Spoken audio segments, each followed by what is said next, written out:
talk about making an impact. Almost 30 years ago, Jennifer Leonard moved here to lead the Rochester Area Community Foundation, which helps fund charitable causes. At that time, the foundation managed around $32 million in assets. When she steps aside next year, it'll have grown to around $600 million. And when it comes to big talks about big change in Rochester, Leonard has almost always been at the table. This week, she sat at the table with me to talk about her work.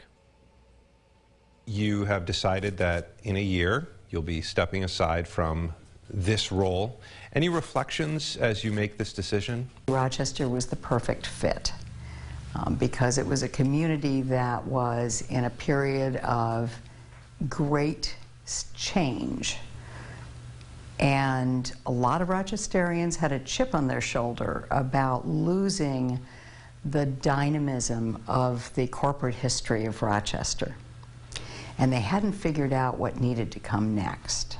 It gave me a chance to suggest to the board, who eventually hired me, that this could be a place that had success for every citizen.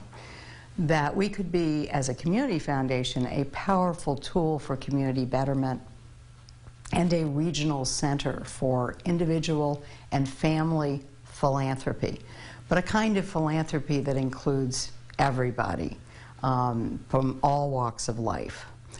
Community foundations are literally the every person's foundation.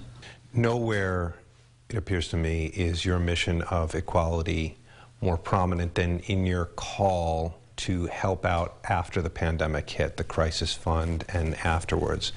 Have you seen any impact, or what would we have seen perhaps that would have been worse had that focus not been there? The funder community in Rochester came together to provide a lot of that nearly $7 million in donations. And they also met 4 afternoons a week to receive and grant applications for grants.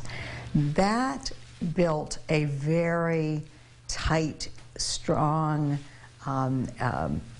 partnership that continues today. And we look at problems together in a new way. And just a note here, this is the biggest grant-making foundation around the area. By the way, Simeon Bannister, who helped lead that crisis fund, will be taking Leonard's place next September. And you can find my interview with him from late last year in the same place you can find the full interview with Leonard over in the Adam interview section of RochesterFirst.com.